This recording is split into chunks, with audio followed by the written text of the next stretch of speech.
Star Wars Jedi Survivor is an absolutely brilliant sequel. It takes everything that made Fallen Order so entertaining and just ramps it up in so many different ways. And although its core narrative is a rather cliché chase the MacGuffin story, the way it deals with its themes, its character arcs, and the overall quality of its world building and dialogue is really quite rich and thematically driven. And because of that, Jedi Survivor feels more expansive than Fallen Order, both historically and within the present, by combining a multitude of eras within that narrative that just works so seamlessly. Fans of the prequel trilogy, the original trilogy, and the High Republic, I think, are going to lap up everything that Jedi Survivor has to offer, because there is legitimately something for everybody here. And outside of the story, the core gameplay is also ramped up to the next level too. It offers so much more variety in how to approach its combat, its traversal, its parkour, its customization, and there's just so much more to do across its hub worlds. However, the caveat to the expansion upon the gameplay made Survivor feel a little less focused than Fallen Order in what kind of game it wants to be. And although it still very much is a narrative-heavy, cinematic, Soulsborne-inspired Star Wars adventure game, it pulls in several other action-adventure game tropes that weren't present in the original. With that said though, despite all of my positive sentiment towards the game, Jedi Survivor still has one big problem. And that is, the game is absolutely mired by technical issues that made my gameplay experience a misery at times.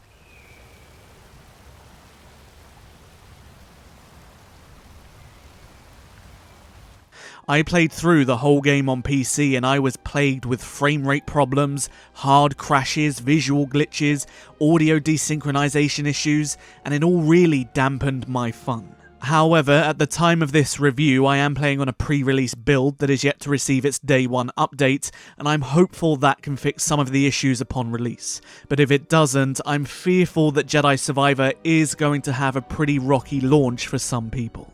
Now, this review is going to be rather long and pretty comprehensive, so I'm going to break it up into 5 different categories: gameplay, customization, presentation, story, and performance. Now, in terms of ramping things up, the gameplay is really where Jedi Survivor shines. Although at its core it is a virtually identical game to Jedi Fallen Order, every facet is just taken to the next level aside from maybe its puzzles. Instantly from the get-go, the game doesn't try to make Cal feel weak or feel like he has to go on a journey of gaining his power back like he did in the first game. From the very beginning, you are given a similar power and you are given the same tools that you had by the end of Fallen Order.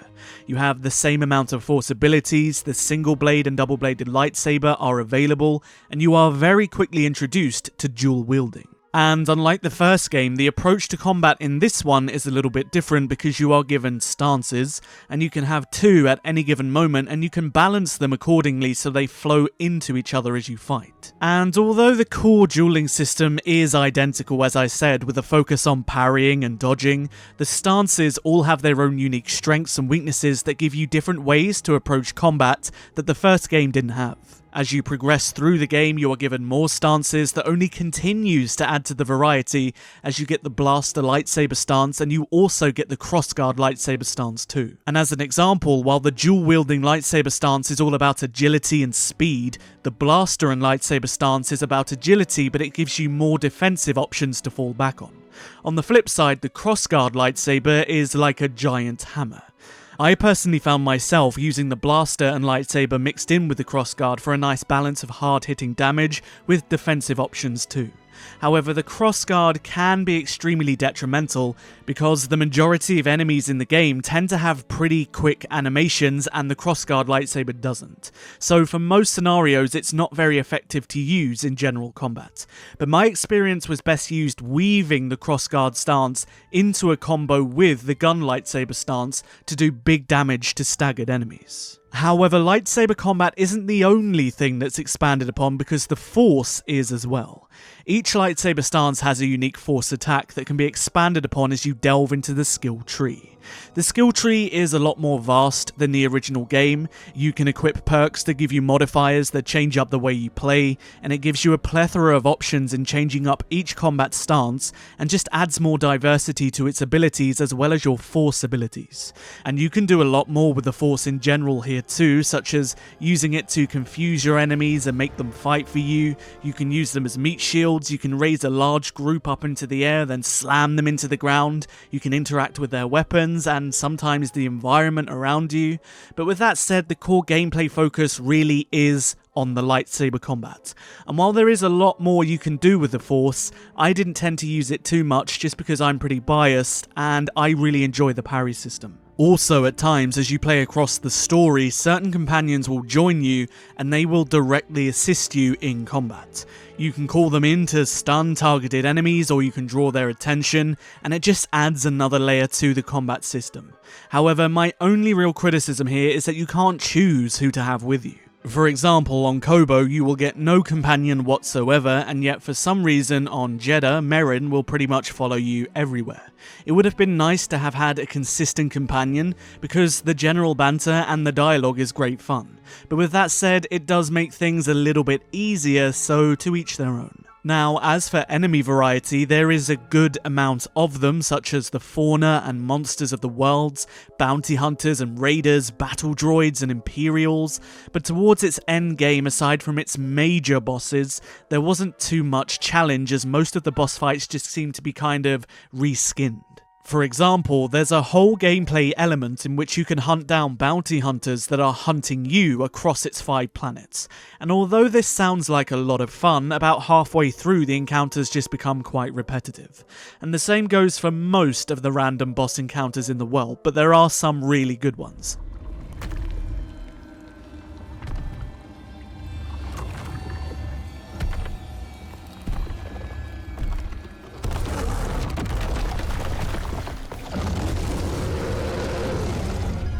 However, huge props to Respawn in deciding to allow lightsabers to actually feel like lightsabers, because you can now chop off limbs and cut enemies and droids in half, and compared to the first game, it just feels so much more visceral and brutal to use. Also, I played the whole game in Jedi Knight for the sake of writing this review, which is technically the medium difficulty, and I did find it to be too easy. Keeping on the topic of its gameplay, its traversal system is also majorly ramped up.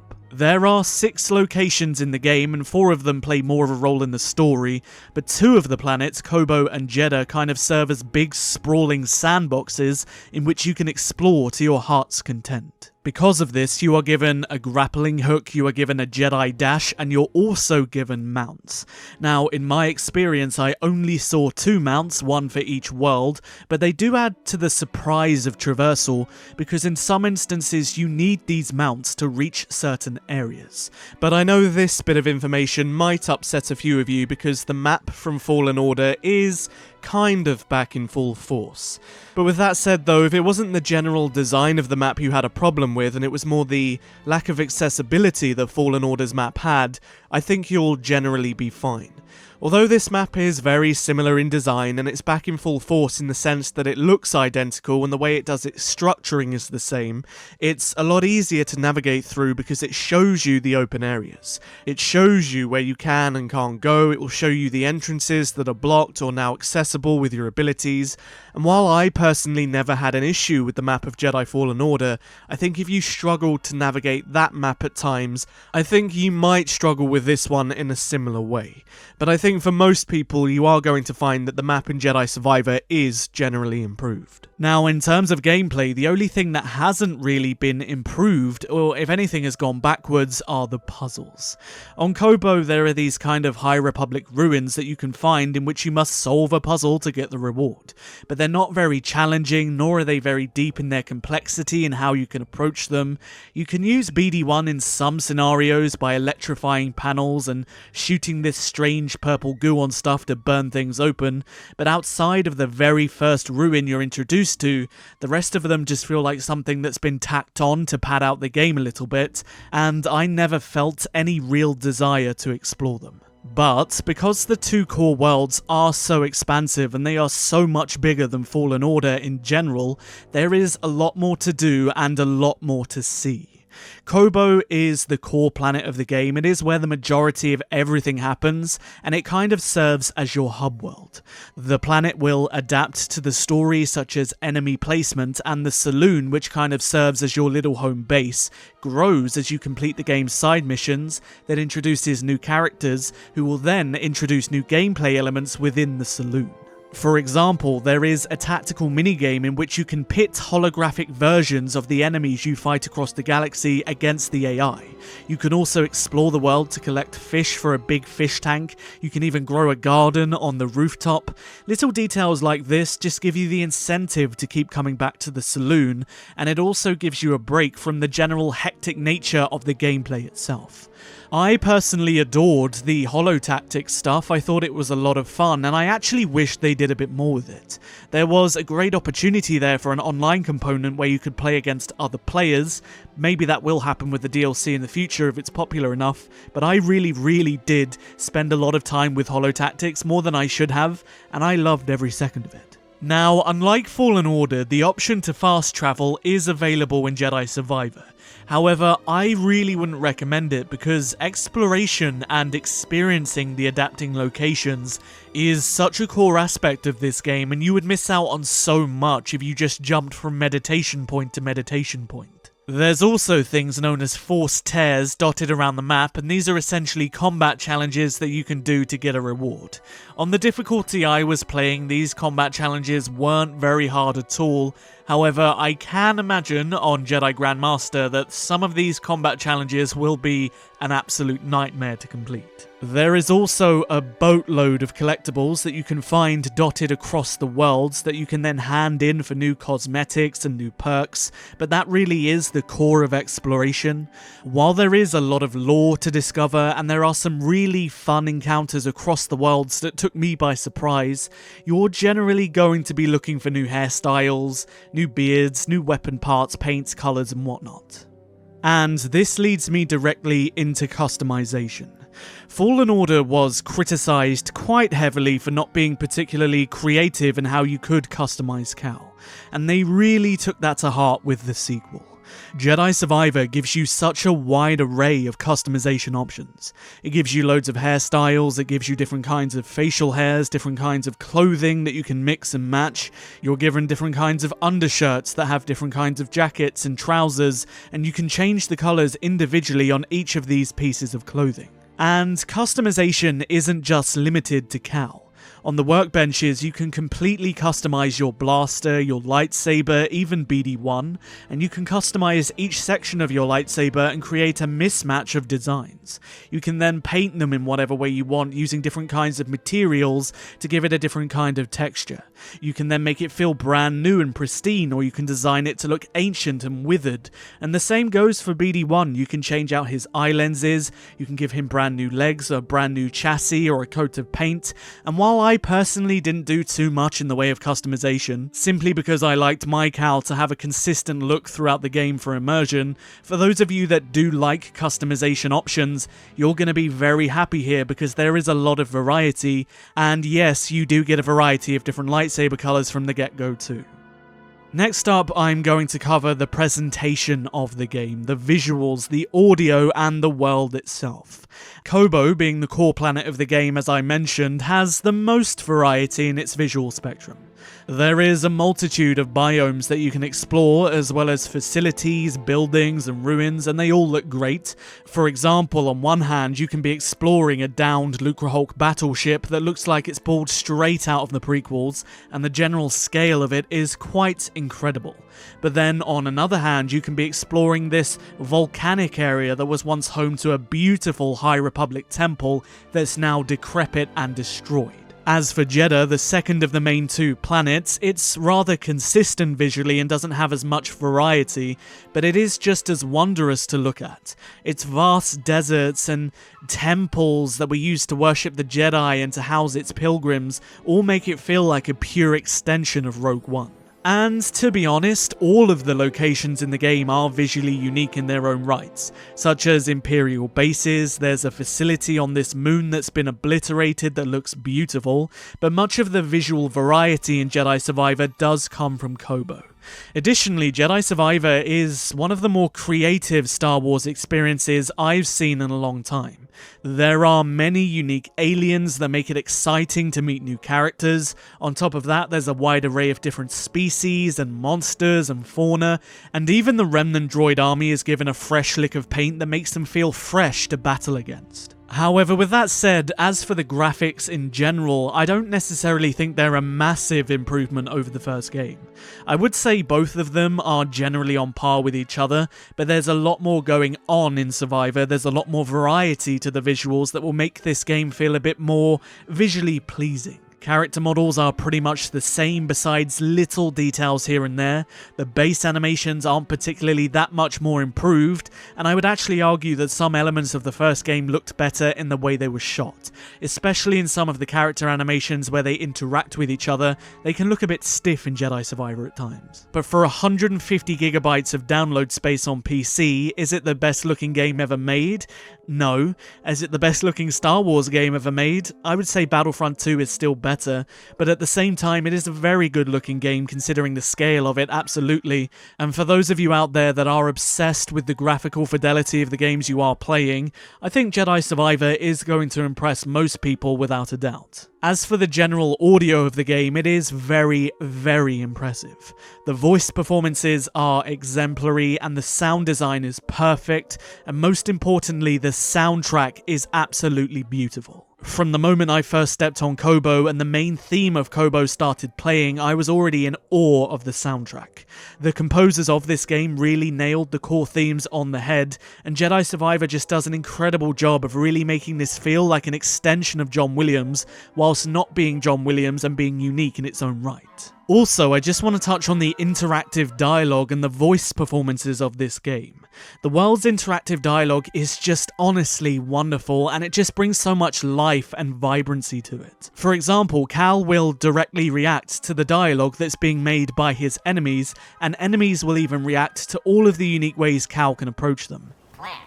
Oh, but then I won't see the now that's a dilemma. Dilemma solved. There was one moment that I will never forget that made me burst out in laughter as I was menacingly walking towards the last stormtrooper in a squad that I had wiped out, and he started goading me for walking towards him rather than running. It's little details like this that do make Jedi Survivor feel so lived in. It makes you feel so immersed. And talking of immersion, I actually opted to play the entire game without a HUD. And I would actually recommend playing it this way because it just makes the game look that much better. Your health bar is actually represented on BD1 as a light on your back anyway, and the rest of the HUD is just kind of irrelevant and gets in the way, and it doesn't really need to be there. So if you think you're capable, I would definitely recommend trying to play this game without the HUD. Now it's time to talk about the part that most of you are probably waiting for, and that is the story. There are going to be some light spoilers about the game's core narrative in this section of the review, so if you do want to go into Jedi Survivor completely blind, and I mean utterly blind, then skip this part of the review. So, as I mentioned in my preface, the game's main narrative is very cliché. And while I'm generally not a fan of MacGuffin-driven narratives, Jedi Survivor does a really good job of putting the characters as well as its overarching themes first. It is inherently a very character-driven story, and I did genuinely find myself being pleased with a lot of the creative decisions in the game's writing. So instantly we learn that the crew from the first game have been disbanded, and Cal is struggling to find his purpose because all he knows is the fight against the Empire.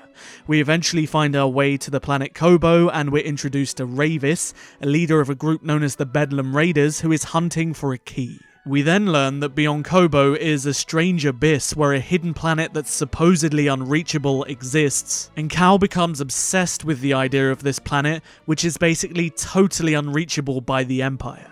And as we go on our journey, we then discover an ancient Jedi, Dagan Gera, from the High Republic who is preserved in Bacta. Dagan is reawoken and set free, and he and Rayvis team up to find a compass, which is needed to traverse through the abyss and reach the hidden planet beyond it, and that is the core of the story. You're essentially just trying to beat Dagan to the compass, aka chase the MacGuffin.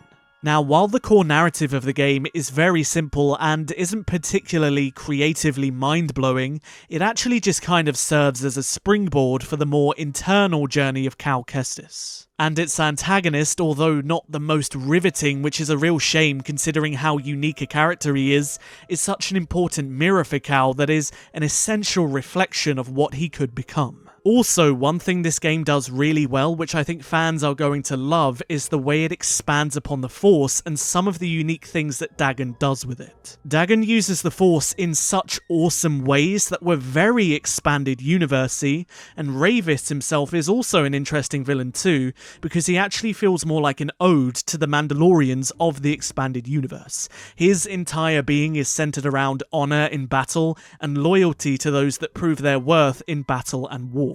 However, with that said, the story isn't perfect.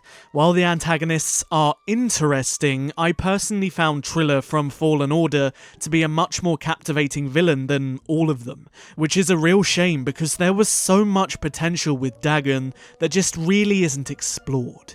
We hear so much about him through the overall dialogue in the world and the characters of the world reacting to his presence, and a lot of the Force echoes that are dotted around the map do add a little bit of depth. My name is Dagan Gera.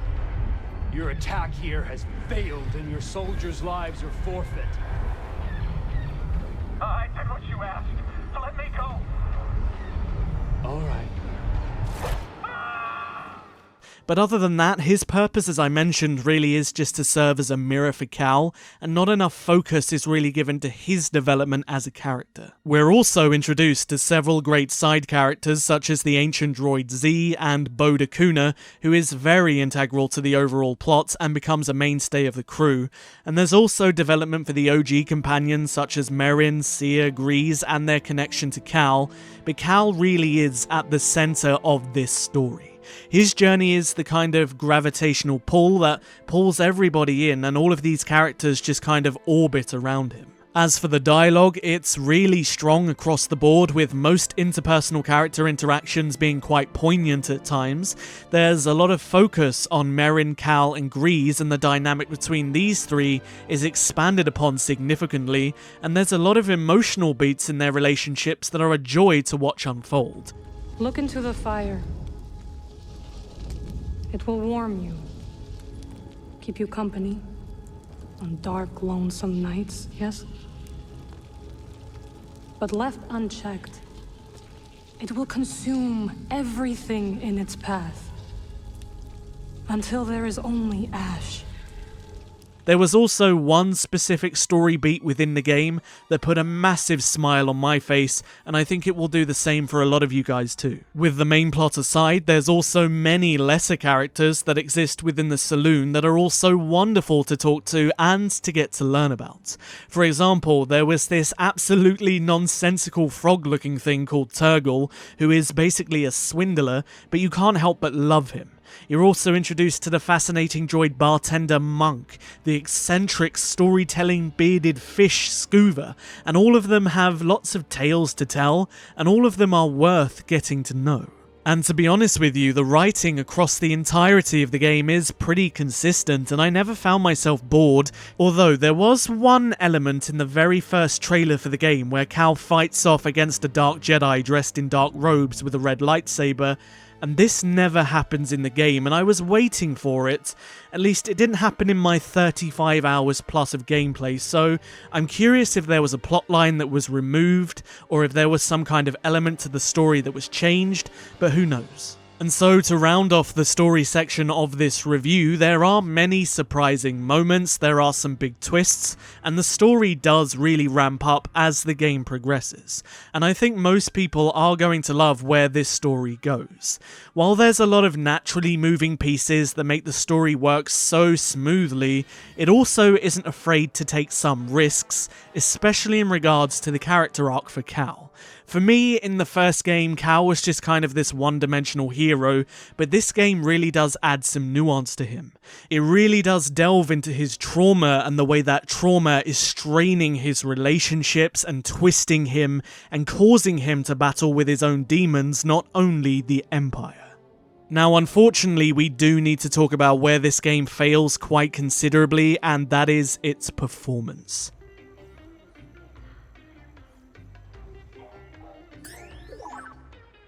Instantly upon booting up the game, I was greeted with a plethora of visual glitches, and for some reason this game seems to adjust the visual settings on the fly, which means textures, shadows, draw distances, they'll all adjust in real time, which really pulled me out of the immersion.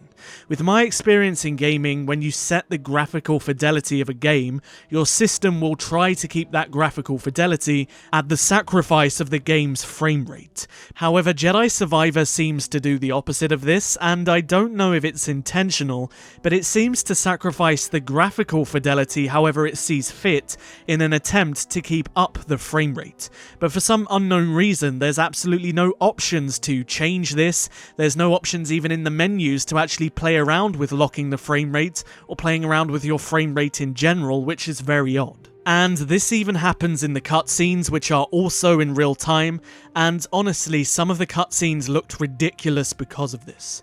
However, the funny thing is, despite the game's attempts at constantly keeping a consistent frame rate by sacrificing your visual quality, it makes no real difference because the frame rate of the game is totally unstable. There were multiple occasions where the frame rate would dip to below 30 and legitimately just lock itself there for absolutely no reason, while also tanking the graphical fidelity of the game too. And this happened more times than I wish to count, and Jedi Survivor just ends up looking like something that belongs on the PS1. And it didn't matter how many times I adjusted the graphical settings, I could put everything down to low, I could put the resolution at its lowest possible option, and it would still suffer from this problem, and it would only fix itself upon restarting the whole game, which is also a slog because it has to optimize your game's files, which can make the game loading in take an absolute age. Also, I used dual monitors, and regardless of what window mode I played the game in, it would constantly alt-tab me out for no reason, causing the screen to flicker and reappear, and there were multiple occasions where I suffered from audio desynchronization with characters' voices, and the sound effects of guns and lightsabers all being delayed. However, that did only appear at the beginning of the game, and it seems to fix itself the later you go on. Now, because I needed to record footage for this review, I persevered through the problems and I continued to play the whole game on PC for around 40 hours. But with that said, EA were very kind enough to provide me with a code for the PS5 as well, as I was having so many issues with the PC version of the game, so they offered me the opportunity to play it on console, and I did get around to playing maybe 4 or 5 hours on the PS5 too. You get the option of performance mode or resolution mode, and I am the sort of person that will always choose performance over resolution, and the game tries to target 60 FPS in performance, however, again, it's not as stable as it should be. The game on PS5 maybe dips into the mid-40s, which can be a little bit jarring, but that's only in really intensive situations. But overall, the 5 to 6 hours that I played on the PS5 was a much more enjoyable, stable, and consistent experience. And I know there won't be a lot of you, but if you are by any chance on the fence whether to get this game for the PC or a console, judging by my experience, I would actually opt to get this on a PS5, however, I can't speak for the Xbox version of the game. Also, as I mentioned earlier, there is a day one patch that I didn't get to play this game on that supposedly fixes many of the issues, and I was also recently told by EA there is another patch coming out for PC that supposedly fixes some specific issues there too. So I'm really hoping that when the game drops, the actual launch of the game isn't plagued with as many problems that I had, but that remains to be seen. And so, in conclusion, Star Wars Jedi Survivor is a very, very good sequel. It is the natural progression of Jedi Fallen Order. It is bigger, it is better, and it really does just expand upon everything that Jedi Fallen Order did right, especially in regards to its core combat mechanics. And while the main narrative is a bit cliché, the journey of its titular character is very nuanced, as is those that surround him, and the character-driven plot for me is a lot more engrossing than the original. And while it is plagued with a lot of problems on a technical level, if things can be improved quickly on that front, I genuinely do believe that Jedi Survivor will be a massive hit for most fans. Whether you love the original trilogy, the prequel trilogy, or surprisingly the High Republic, this game really does have something for everybody, as it blends those three eras into one storytelling experience extremely well. And I would recommend Jedi Survivor to pretty much everybody. However, for PC players who don't have an absolutely monstrous PC setup, I would recommend just holding back from buying it day one and just seeing how the game progresses on a technical level with the day one update. But if you really do want to play it straight away and you have the opportunity to do so, I would actually recommend playing it on a console instead. I want to give a big thank you to EA for giving me the opportunity to play Jedi Survivor early and sending me out a copy, and I also want to thank them for being extremely willing to support me with my technical issues, and then even offering me a second code to play the game on PS5. Lastly, I want to thank you if you made it this far into the review. It means a lot to me, and if you did enjoy the video, don't forget to hit the like button because it helps me out a great deal, and maybe even share this video with your friends who are interested in Jedi Survivor as well. Also, if you haven't, perhaps consider subscribing to join my community, as I intend to cover Jedi Survivor in a multitude of different ways in the coming weeks. I'll see you guys in the next video. But until then, may the Force be with you. Always.